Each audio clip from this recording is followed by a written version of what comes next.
He touched me like no one ever had. And I couldn't let him go. I used to think love was something safe. Something you could measure, plan for, wrap up in a tidy bow and present to the world as proof of a perfect life. That's what my engagement to Daniel was supposed to be. A man with charm, with wealth, with a name my parents admired. Everyone said I was lucky, that I was marrying well, that I'd never have to worry again. But what they didn't see was how cold it all felt. Daniel kissed me like a habit, touched me like a man who had already won the prize and put it on a shelf to admire. There was no hunger, no fire, no sense that he needed me beyond the image I gave him. And then I met Adrian. It happened at an engagement dinner Daniel's family had arranged. A grand room filled with people who cared more about their wine glasses than their words. Daniel's hand rested on the small of my back, guiding me from one polite conversation to another, and I smiled, nodded, laughed on cue, while my soul felt like it was dying in the silence between us. Then I saw him. Adrian wasn't part of that world. He stood by the bar with a glass in his hand, not even pretending to care about fitting in. He had an aura of quiet confidence, the kind that doesn't demand attention but steals it all the same. His eyes met mine across the room, and for a moment, the chatter faded. Something in that gaze, it stripped me bare. As though he knew exactly what I was hiding, the loneliness, the hunger, the desperate ache to feel alive. Daniel introduced me to another couple, but my mind wasn't there. It was still locked on Adrian. He didn't smile, didn't look away. And the longer he held my gaze, the more I felt my pulse race. Later that evening, as Daniel was caught up in conversation, I found myself drifting toward the bar. I told myself it was innocent, just a drink, just a moment to breathe. But when I reached for the glass, Adrian's hand brushed mine. That touch. God, it was electric. Careful, he murmured, his voice low, husky, dangerous. Some things burn hotter than you expect. I froze, glass forgotten, my heart thundering in my chest. His fingers lingered on mine a moment too long, and when I finally looked up, his eyes held a promise I shouldn't have wanted, but craved more than air itself. That night, I went home with Daniel, but Adrian's touch haunted me. The temptation. Days turned into weeks, and yet that one moment refused to fade. Every time Daniel spoke about wedding plans, about venues and guest lists, I found myself drifting back to that touch at the bar, to the man who looked at me like I was something worth burning for. I tried to fight it. I told myself it was foolish, dangerous, reckless. But temptation has a way of finding cracks in even the strongest walls. And mine were crumbling. One afternoon, I ran into Adrian again, pure chance, or maybe fate.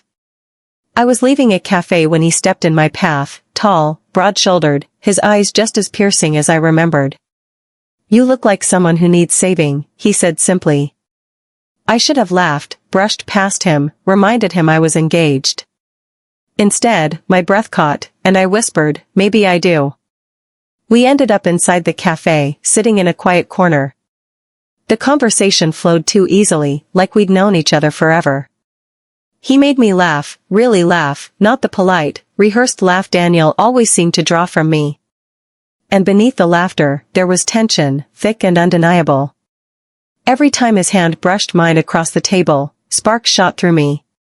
When I finally stood to leave, his hand closed gently around my wrist. "You don't belong in that world," he said softly. "You deserve more than being someone's perfect trophy." I should have been angry. Instead, I was trembling, because deep down, I knew he was right. The first crossing. It happened one night when Daniel was away on business. I told myself I'd just meet Adrian for a drink. Nothing more. Just company.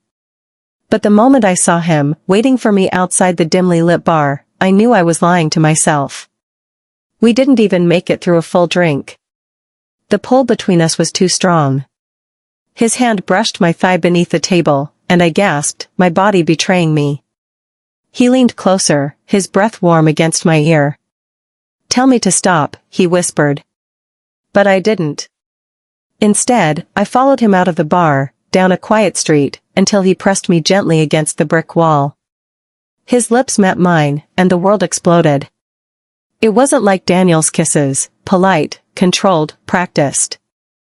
Adrian kissed me like a man starved, like he'd been waiting his whole life for this moment. His hands tangled in my hair, slid down my waist, pulled me closer until there was no space left between us. I should have pulled away. I should have thought about my engagement, about the life waiting for me. But all I could think about was how alive I felt in his arms, how my body burned under his touch. That night, I crossed a line I could never uncross. And I didn't regret it. The obsession. From that night on, there was no turning back. Adrian became my secret, my escape, my addiction. We met in hidden corners of the city, in hotel rooms where no one knew our names. Every time he touched me, I felt reborn. Every kiss, every caress, every whispered word was a fire I couldn't put out.